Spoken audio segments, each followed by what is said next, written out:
जय जय रघुवीर समर्थ श्रीराम. श्रीराम हृदय या विषयाचे चिंतन आपण प्रारंभ करत आहोत. सर्व उपस्थित साधकांना वंदन करतो.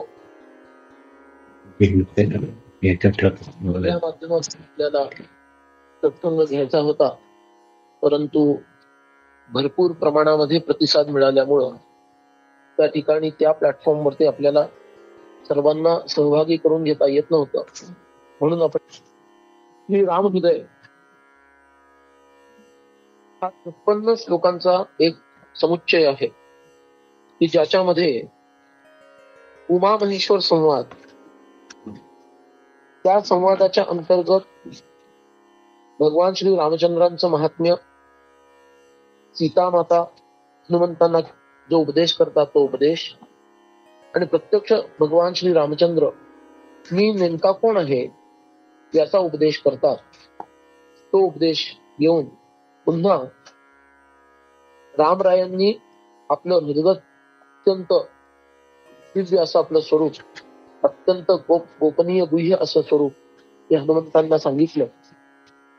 तर त्याचा समाहार करून भगवान शिवशंकर पुन्हा पार्वती मातेला श्री रामरायांचं महात्म्य सांगतात. हा 56 श्लोकांचा समुच्चय आहे की जो अध्यात्म रामायणामध्ये उमा महेश्वर संवादात्मक स्वरूपामध्ये बालकांडामध्ये येतो. याला स्तोत्र रूप मानतात. म्हणून याच्या शेवटी आपण इति श्रीमद अध्यात्म रामायणे उमा महेश्वर संवादे बालकांडे श्री राम हृदयम स्तोत्रम संपूर्णम असं म्हणतो. तेव्हा स्तोत्र शब्दाचा अर्थ स्तुती करणे असा. इथं भगवान श्री रामचंद्रांची स्तुती सीतामाई करतायत, शिवशंकर करतायत, आणि जिज्ञासू म्हणून स्वतः श्री हनुमान आणि पार्वती माता आहे. भगवान शिवांच्या समोर पार्वती माता आहे आणि सीता मातेच्या समोर, रामरायांच्या समोर हनुमान आहे.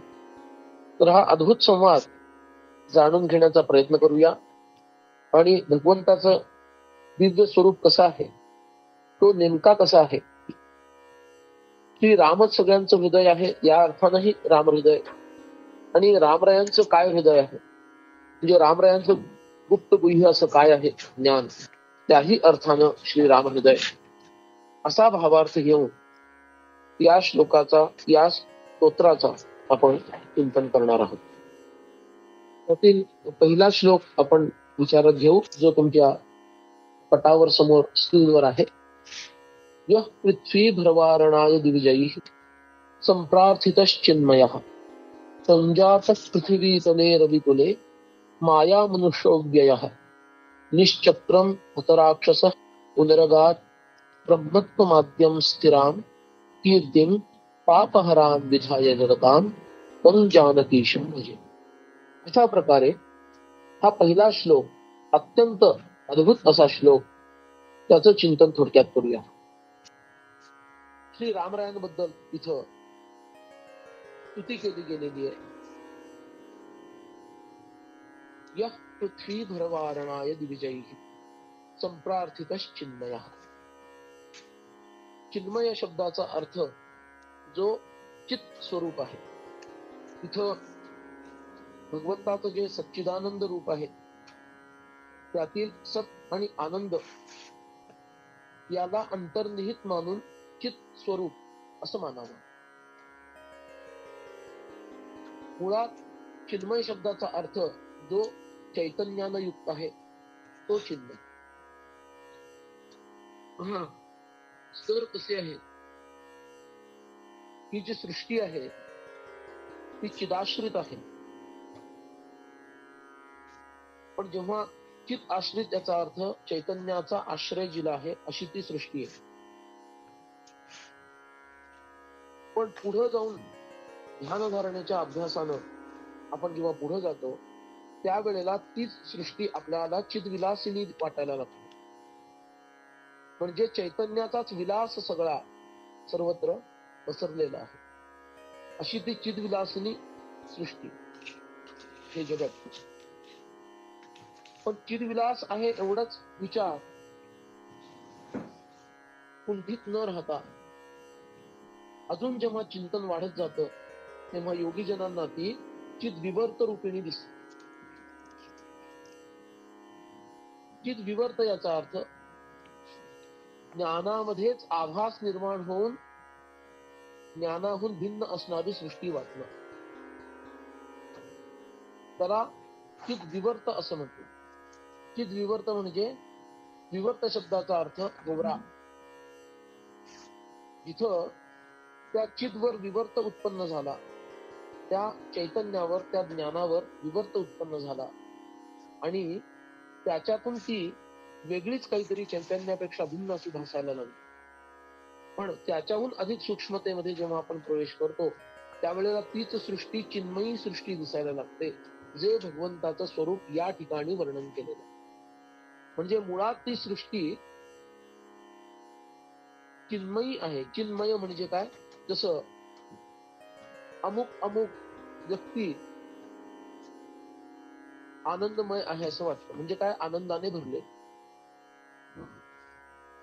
त्याचं वागणं अत्यंत प्रेममय वाटलं. याचा अर्थ काय? प्रेमानं भरलेलं असं त्याचं एकूण व्यक्तित्व आम्हाला दिसलं, म्हणून त्याला प्रेममय म्हटलं. तसं चिन्मय याचा अर्थ चित्न युक्त असणारा, तो चिन्मय. आता योग्यांना सृष्टी सुद्धा चिन्मयी दिसते आणि इथं भगवान वेदव्यास भगवंताला चिन्मय म्हणतात. म्हणजे ती सृष्टी भगवत रूपिणीच आहे असा अनुभव त्या योग्याला त्या सूक्ष्मतेमध्ये प्रवेश केल्यानंतर दिसायला लागतो. आणि आता इथं उल्लेख नाहीये, पण मी आधीच सांगून ठेवतो, जो पुढे पुढे त्याचा उल्लेख येईल. फक्त तो परमात्मा चिन्मय म्हणजे ही सृष्टी परमात्म्यानं युक्त, त्याच्या ज्ञानानं युक्त अशी चिन्मयीच नाही आहे, तर ती चिन्मात्र आहे. या 5व्या स्तरावर तो योगी जाऊन पोहोचतो. आणि चिन्मात्र याचा अर्थ चैतन्याखेरीज अन्य काहीच. चैतन्य कसं आहे, ज्ञान कसं आहे, हे अपरिच्छिन्न, त्याच्यामध्ये वेगळे वेगळे परिच्छेद म्हणजे विभाग नाहीये. सोप्या भाषेत बोलायचं तर ते पूर्णतः होमोजिनस आहे, एक ताण असलेला आहे. त्याच्यामध्ये अनेकत्व तुम्हाला दिसणार नाही, अवयव त्याच्यात तुम्हाला शोधता येणार नाही, पृथक रूपामध्ये ते काहीतरी भिन्न भिन्न आहे असं तुम्हाला दिसणार नाही. ते एकमात्र आहे. आणि म्हणून चिन्मात्र याचा अर्थ फक्त चैतन्य आहे, बाकी काहीच नाहीये. या स्थितीपर्यंत तो योगी पोहोचतो. म्हणजे केवळ चैतन्यानं युक्तच नव्हे, तर केवळ चैतन्य, बाकी काही नाही. पण आता पुढच्या चरणाचा विचार करून संजातः उत्पन्न झाला. संजातः याचा अर्थ उत्पन्न झाला. त्या दृष्टीनं अवताराच्या अंगानं विचार केल्यामुळं त्याला चिन्मय असं म्हटलं, चिन्मात्र नाही म्हटलं. कारण चिन्मात्र म्हणजे केवळ चैतन्य, त्याच्यात अवयव हा विषय नाही, तो एकच एक आहे, त्याच्यात भेद नाही. पण भगवंताचं जे रूप आपल्याला दिसतं, वरती जे सुंदर चित्र उजव्या कोपऱ्यामध्ये काढलेलं तुम्हाला दिसत असेल,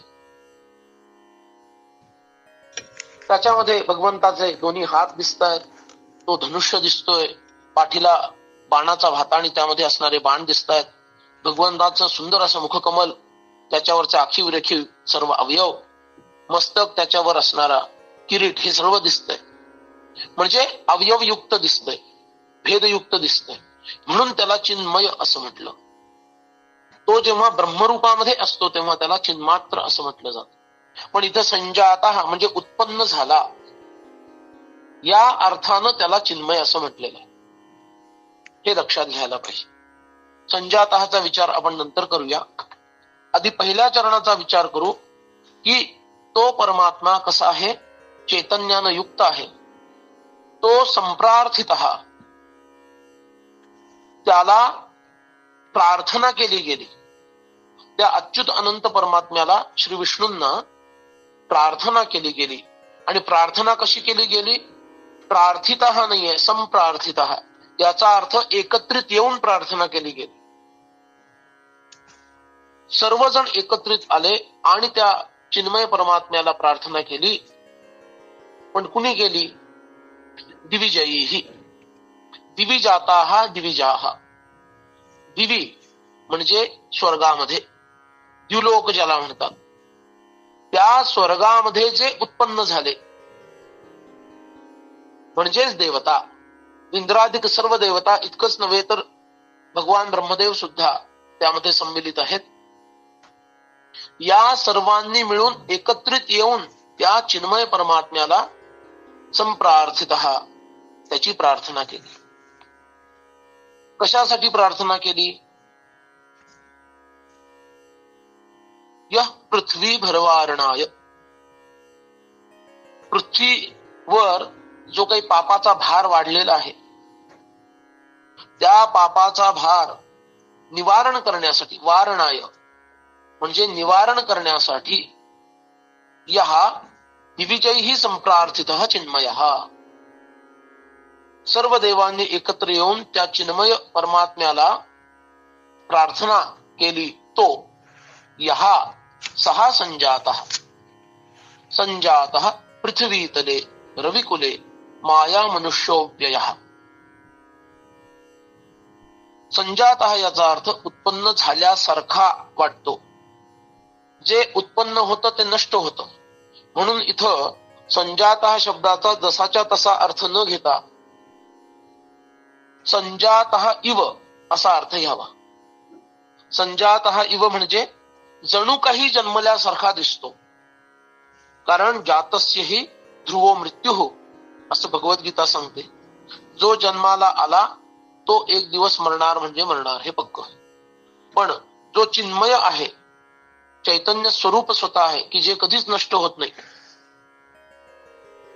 जे सच्चिदानंद रूप आहे, जे कधी नष्ट होत नाही, मग त्याला मृत्यू कसा येणार? देव आला, देव गेला, देव जन्मला, देव मेला, ऐसे बोलिता दुरिताला भावच नाही. ऐसे बोलिता दुरिताला म्हणजे दुरित याचा अर्थ पापाला आता काही प्रमाण राहणार नाही, असं समर्थांनी दासबोधात सांगितलं. देव आला, देव गेला, देव जन्माला, देव मेला असं जर तुम्ही बोलाल तर पापाला सीमा राहणार. म्हणून इथं संजातः म्हणजे जसाच्या तसा जन्मला असा अर्थ न घेता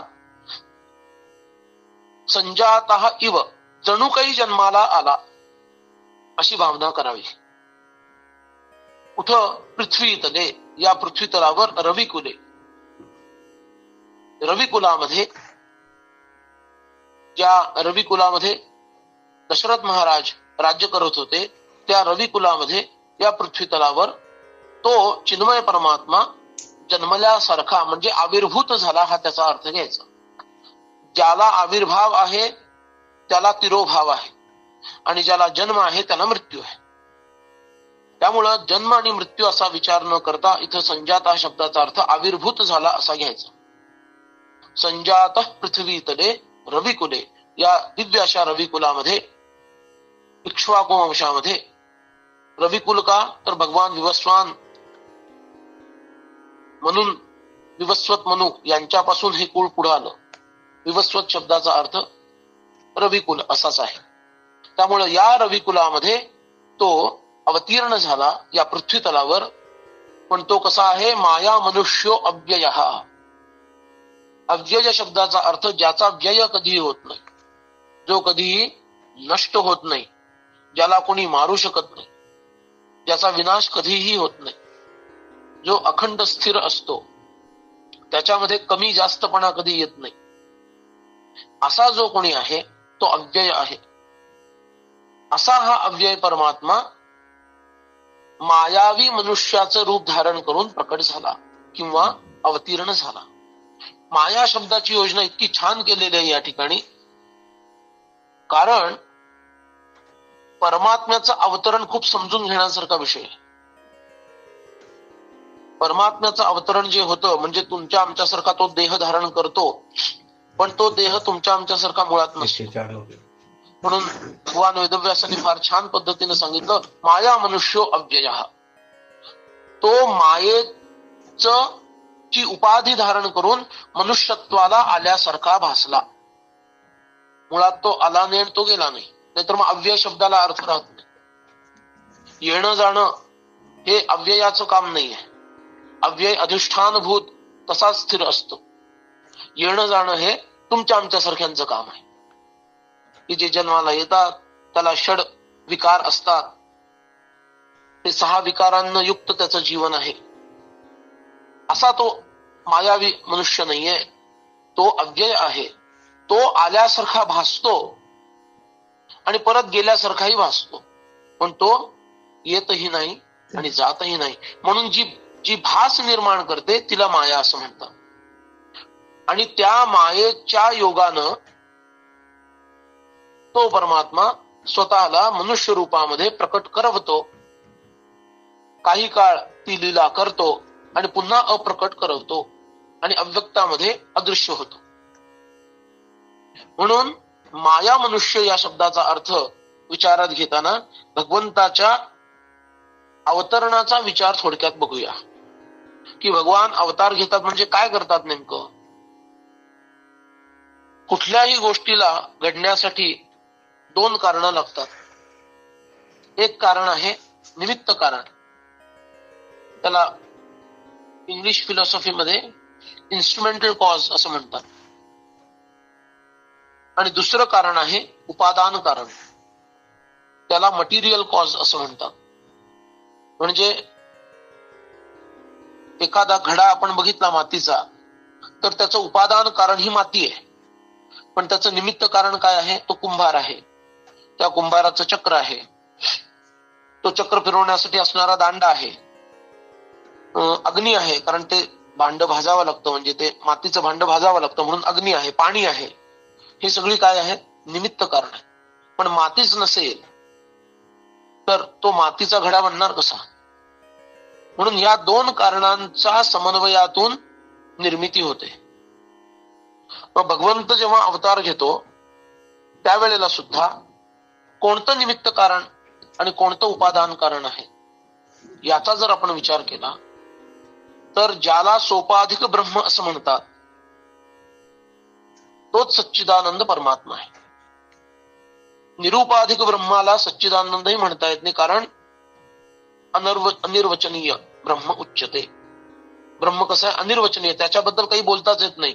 तुम्ही सच्चिदानंद जरी म्हटलं तरी काहीतरी बोललं ना, काहीतरी त्याच्याबद्दल बोलू शकलात, म्हणून तेही सोपाधिक आहे. म्हणजे माये अत्यंत विशुद्ध सात्विकी मायेच्या उपाधीनं ते ब्रह्म भासतंय, म्हणून त्याला सोपाधिक ब्रह्म असं म्हटलं. तर हे जे सच्चिदानंद स्वरूप आहे त्याला रसरूपामध्ये जर त्याची भावना केली, ज्याला श्रुती सांगते रसो वै सहा, याला श्रुती प्रमाण आहे रसो वै सहा. परमात्मा कसा आहे, रसस्वरूप आहे. तो रस कोणता आहे, सच्चित आनंद स्वरूपाचा रस. असा जो रसो वै सहा परमात्मा आहे त्याचंच रूप, त्या रसापासूनच त्याचा विग्रह उत्पन्न होतो.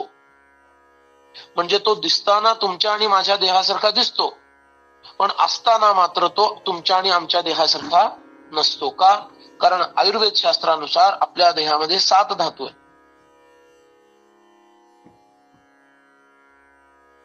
रस, रक्त, मांस, मेद किंवा वसा, अस्थि, मज्जा आणि शुक्र, असं 7 धातूंनी युक्त असणारा आपला देह आहे. त्याच्यामध्ये विभाग आहेत. पण भगवंत कसा आहे, अव्यय म्हणतो ना आपण त्याला, त्याच्यामध्ये अवयव हा विषय नाहीये, तो एक सारखाच आहे. म्हणजे दुसऱ्या भाषेत सांगायचं तर थोडं समजायला सोपं म्हणून, तुम्ही आता थोड्या दिवसांनी गणपती बाप्पांना आपल्या घरी आणाल पार्थिव गणेश पूजन करण्यासाठी, बरोबर आहे. तर गणपती बाप्पांना घरी आणाल तेव्हा त्यांची सोंड पण असेल, त्यांचे 2 कान असतील, लंबोदर असणार ते छान सपोर्ट असेल, डोक्यावर मुकुट असेल, हे सगळं एकदम सुंदर रूप दिसतं. पण सगळंच्या सगळं काय आहे, एकाच पार्थिव म्हणजे मृत्तिकेपासून, म्हणजे मातीपासून बनवलेलं आहे ना.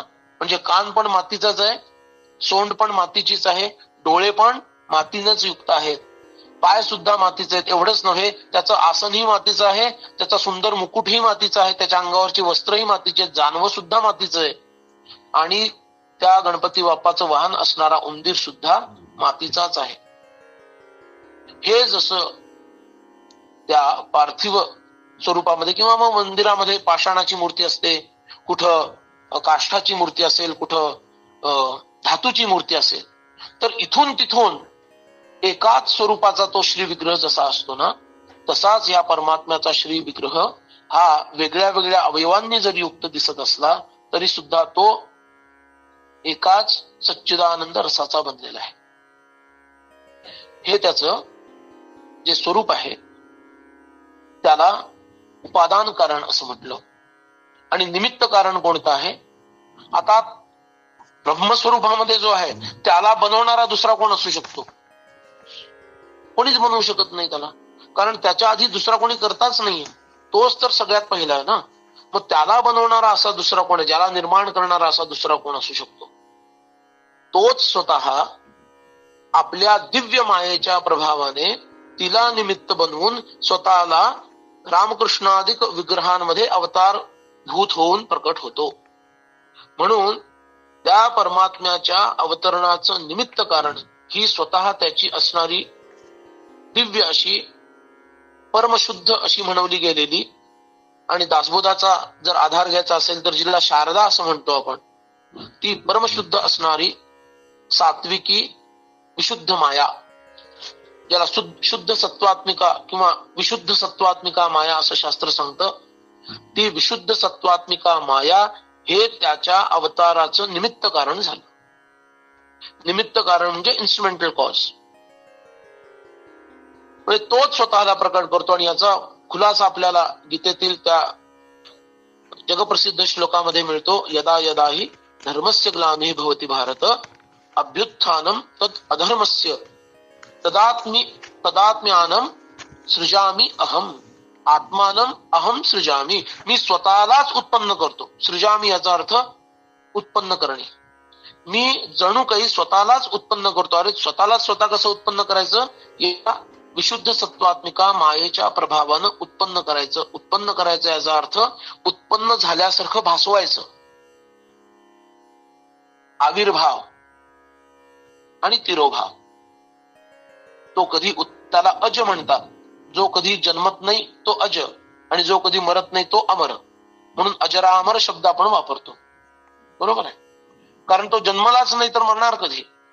पण इथं संजात हा शब्द आलेला आहे, त्या संदर्भामध्ये तो जन्मल्यासारखा दिसतो असं मानायचं. म्हणून माया मनुष्य हे जे वेदव्यास भगवान म्हणतात याच्या मागचा मूळ उद्देश हाच आहे. आपल्या मनात येईल, अरे माया मनुष्य म्हणजे काय, मायावी माणूस आहे का हा? वेगळ्या अर्थानं. कुठल्या अर्थानं? जसं ते मायावी मृग होतं, माया मृग म्हणतो ना त्याला आपण, असं काही होतं तसा हा काही आहे का? असा नाहीये. ती माया अगदीच खालच्या दर्जाची आहे. ती राक्षसांची ओडंबरी माया आहे.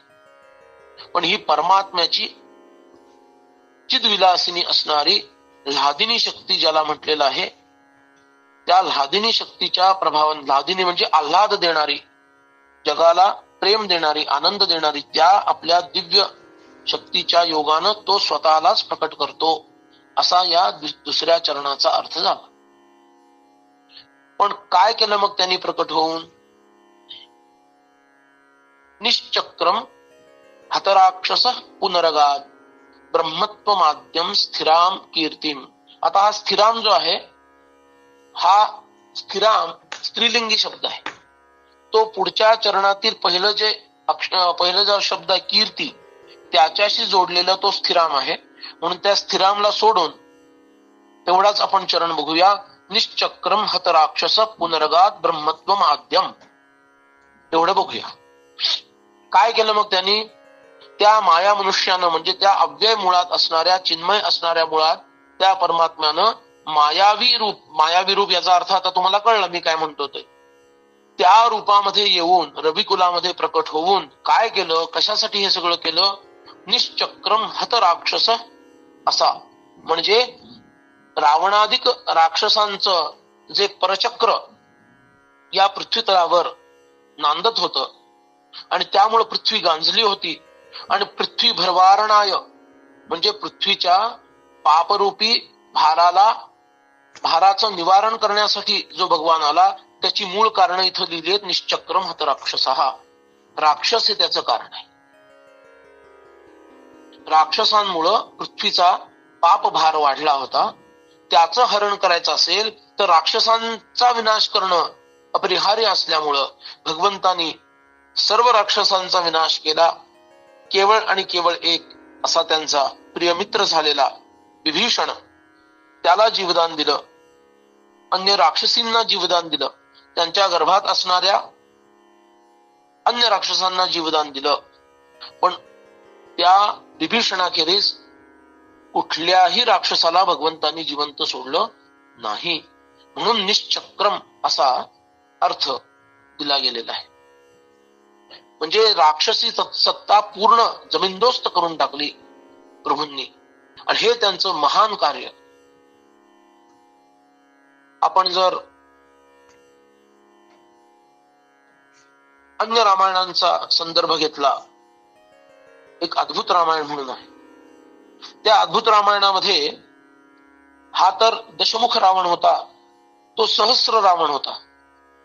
दशमुख रावणाचा संहार केल्यानंतर भगवान जेव्हा अयोध्येत परत येतात, तेव्हा अन्य द्वीपावरचा सहस्र रावण नावाचा राक्षस येतो आणि तो लोकांना त्रास द्यायला लागतो. तेव्हा सीता आणि राम हे दोघं एकत्रित येऊन त्या सहस्र रावणाचा संहार करतात, असा उल्लेख अद्भुत रामायणात मिळतो. म्हणजे त्याही रावणाचा संहार त्यांनी केला. आणि असं निश्चक्र राक्षसांपासून करून सर्वत्र धर्माची संस्थापना भगवान करतात.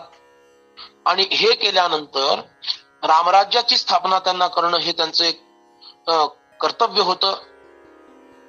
त्यांनी ते मानलं होतं की पुढच्या लोकांना, पुढच्या राजांना राज्य कसं चालवावं हा एक फार मोठा मानदंड त्यांच्या समोर स्थापन करावा. या सदहेतून भगवान 11,000 वर्ष या पृथ्वीतलावर राहिले. आणि हे सगळं कार्य झाल्यानंतर जेव्हा ब्रह्मदेवांनी कालाला त्यांच्याकडे पाठवलं प्रार्थना करायला, की प्रभू आता 11,000 वर्ष तुम्ही राहिलात या पृथ्वीतलावर, आपला अवतार कार्यही सिद्ध झालेलं आहे, आपलीच वैकुंठ लक्ष्मी जी सीता झाली होती ती बऱ्याच पूर्वी वैकुंठात पुन्हा परत आलेली आहे, तेव्हा आता आपण पुन्हा परत यावं, अशी प्रार्थना जेव्हा या कालाच्या मुखातून प्रत्यक्ष ब्रह्मदेवांनी केलेली, रामरायांनी ऐकली, तेव्हा त्यांनीही ते मान्य केलं. आणि मग पुनरगात पुन्हा तो आपल्या मूळ स्वरूपाला प्राप्त झाला. कुठल्या? ब्रह्मत्वम आद्यम, आद्य अशा ब्रह्मस्वरूपाला तो प्रभू प्राप्त झाला. इथं आद्य ब्रह्मस्वरूपाला प्राप्त झाला असं म्हणताना सुद्धा सोपाधिक ब्रह्मत्वाला प्राप्त झाला असं मानूया. याला मी संदर्भ देतोय वाल्मिकी रामायणातला. कारण ज्या वेळेला भगवान तिरोहित झाले, पुरी वाहिली सर्व जेणे विमानी, नुपेक्षी कदा राम दासाभिमानी, आणि भगवंतानी पुन्हा अवतार समाप्त करायचं ठरवलं, तेव्हा सरयू नदीमध्ये जलरूप देह धारण करून आपल्या बंधूंच्या सहित भगवान पुन्हा ब्रह्मलोकापर्यंत जातात आणि आपल्या वैष्णव देहामध्ये 4 भावांसह प्रवेश करतात असा उल्लेख आहे वाल्मिकी रामायणात उत्तरकांडामध्ये. आणि त्या स्थितीमध्ये चतुर्भुज श्री रामप्रभूंचं दिव्य दर्शन लक्ष्मण भरत शत्रुघ्नांना आपल्या आतमध्ये ग्रहण करून असं दिव्य दर्शन जेव्हा ब्रह्मादिक, शिवादिक आणि अन्य इंद्रादिक देवतांनी घेतलं, त्यावेळेला ब्रह्मदेवांनी त्या वैष्णव श्री रामरायांची प्रार्थना केली आणि म्हटलं, प्रभू आपण या जगाचे करते धरते आहात, तुम्ही ठरवा काय करायचंय ते. जर तुमच्या मनात असेल तर आपल्या निष्कल स्वरूप असणाऱ्या ब्रह्मस्वरूपाला, ज्याला निरुपाधिक ब्रह्म असं म्हणायचं, त्या निरुपाधिक ब्रह्मस्वरूपाला प्राप्त व्हा, नाहीतर आपल्या वैष्णव देहाचा विचार करून त्या देहामध्ये प्रवेश करा. अशी प्रार्थना केल्यानंतर वाल्मिकी ऋषी लिहितात, त्या आपल्या बांधवांच्या सहित असणाऱ्या रामरायांनी काही क्षण चिंतन केलं आणि अजून प्रलय कालाला भरपूर अवकाश बाकी आहे असा विचार करून त्यांनी आपल्या वैष्णव देहामध्ये प्रवेश करायचं ठरवलं आणि ते त्या देहामध्ये प्रविष्ट झाले. तेव्हा इथं ब्रह्मत्व माध्यम असा जो उल्लेख सापडतो त्याचा वाल्मिकी रामायणाशी जर विरोध व्हायचा नसेल तर सोपाधिक ब्रह्मत्वाला भगवान प्राप्त झाले असं मानायचं. निरुपाधिक अवस्थेला ते गेले याचा अर्थ काय होईल? सृष्टीचा प्रलय होऊन जाईल. हे इथं अपेक्षित नाहीये. आणि म्हणून ब्रह्मत्व माध्यम या शब्दामध्ये सुद्धा आद्य शब्दाचा जर विचार केला कालाच्या माध्यमातून, तरी आद्य हा शब्द कालाच्या सीमेमध्येच येतो. नीट विचार केला तर काहीतरी आधी असतं, काहीतरी मध्ये असतं, काहीतरी शेवटी असतं. आद्य मध्य अवसान असं त्याला शास्त्रात शब्द आहे. आद्य मध्य अवसान असा शास्त्रीय शब्द आहे. पण आद्य शब्द जिथं वापरला याचा अर्थच ते कालाच्या मर्यादेमध्ये आलं. आणि ब्रह्म ज्याला आपण निरुपाधिक ब्रह्म म्हणतो ते कालाच्या मर्यादेत येऊ शकत नाही. त्याही दृष्टीनं आद्य शब्दाकडे जर लक्ष दिलं तर ब्रह्मत्व शब्दाचा सोपाधिक ब्रह्म असा अर्थ करणं जास्त युक्त आहे, योग्य आहे. नाहीतर तिथं आद्य असणार नाही, मध्य असणार नाही, अवसान असणार नाही, काहीच असणार नाही. त्यामुळं अशा त्या वैष्णव स्वरूपाला भगवान प्राप्त झाले. आणि आता तो जो स्थिराम शब्द सोडलाय तो घेऊन चौथं चरण पूर्ण करायचं. स्थिराम कीर्तिम पापहराम विधाय जगताम तम जानकीशम भजे. आणि अशा प्रकारे आपलं दिव्य अद्भुत अशी स्थिर कीर्ती की जी पापहारिणी ठरली,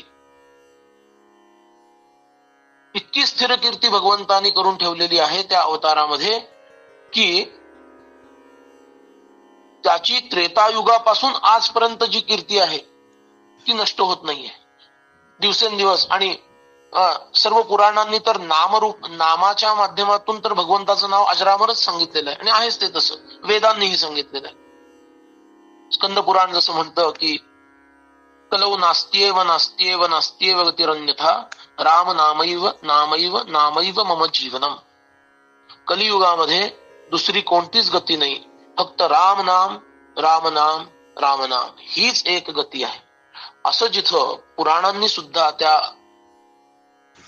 रामरायांचं गुणगान नामाच्या माध्यमातून केलेलं आहे. आणि भगवंताचा तो दिव्य मर्यादा पुरुषोत्तमत्वाचा जो एक दिव्य आदर्श जगापुढे त्यांनी घातला, त्याची ही कीर्ती जी अजरामर झालेली आहे तिला त्यांनी स्थिराम कीर्तीम असं म्हटलं. ती स्थिर इतकी आहे की ती कीर्ती हलूच शकत नाही. इतक्या भारतावरती परकीयांची आक्रमण झाली, इतके काही प्रकार घडले, 700-800 वर्ष हा भारत पारतंत्र्यात राहिला, तरी सुद्धा श्री रामरायांचं महात्म्य, मंदिरं पाडली गेली, पण हृदयातून भगवंताला दूर कोणी हिंदूंच्या करू शकलं नाही. ही स्थिराम कीर्ती याच लक्षण नाही का? अशी स्थिर कीर्ती भगवंतानी आपली करून ठेवलेली आहे. आणि पापहराम विधाय जगताम ती कीर्ती सुद्धा पापहरण करणारी आहे. आणि जगाला पापमुक्त म्हणजे राक्षसमुक्त करून भगवंतानी टाकलं. अशा त्या जानकीच्या ईश असणाऱ्या, प्रभू असणाऱ्या म्हणजे श्री रामप्रभूंना मी भजतो, मी त्यांची पूजा करतो, त्यांची भक्ती करतो. इथं जानकीश शब्द का घेतला? रामरायांचे अनेक शब्द आहेत, पण जानकी सहित श्रीराम, जानकीचे श्रीराम असा अर्थ का घेतला? याचं कारण स्पष्ट आहे की भगवान हे स्वतःच्या व्याधिनी शक्ती बरोबरच सदैव असतात. त्यामुळं माया आणि मायापती, शक्ती शक्तिमान हा शास्त्रांनी अभेद म्हणून सांगितलेला आहे. आम्हाला तो भेद दिसतो कारण आमची दृष्टी दूषित आहे, पण शक्ती शक्तिमान अभेद हे वेदांताचे फार मोठं प्रमेय आहे. त्या दृष्टीनं जानकीशम हा शब्द इथं भगवान वेदव्यास वापरतात. का तर ती जानकी सुद्धा तिच्या ईश श्री रामापेक्षा भिन्न नाही. ती त्याची अभिव्यक्ती आहे आणि तो तिचं अधिष्ठान आहे. हे लक्षात आणून देण्यासाठी जानकीश हा शब्द वापरला. सीतामाई ही रामरायांची अभिव्यक्ती आहे आणि रामराय हे तिचे अधिष्ठान आहेत. अधिष्ठान म्हणजे बेस. त्या बेसवरच काम चालतं. त्यामुळे जानकीश शब्द वापरताना ती समोर येते, ते समोर येत नाहीत आणि त्यांचं सगळं रूप तिच्या माध्यमातून दिसतं. हा विचार लक्षात घेऊन त्या प्रभूंना जानकीश असं म्हणून त्यांचं भजन पूजन करावं. त्यांचं मी भजन पूजन करत आहे असा भावार्थ या पहिल्या श्लोकातून अभिव्यक्त होतो. म्हणून य पृथ्वी भर्वारणाय दिविजय संप्रार्थितश्चिन्मयः संजात पृथ्वीतले रविकुले माया मनुष्योव्ययः निश्चक्रम हत राक्षस पुनरगात ब्रह्मत्वमाद्यम स्थिरां कीर्तिं पापहरां विधाय जगतांतं जानकीशं भजे.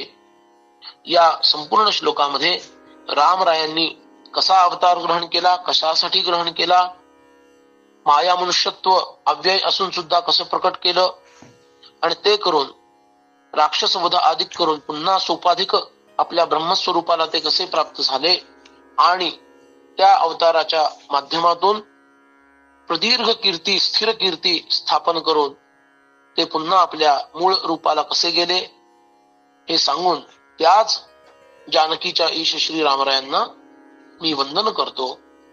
अशा प्रकारे वेदव्यास भगवान या श्रीराम हृदयाच्या पहिल्या श्लोकामध्ये आपली भक्ती रामप्रभूंच्या चरणी, सीतारामांच्या चरणी प्रकट करताय. आज आपण एवढाच श्लोक पाहणार आहोत, कारण आधीच वेळ बराच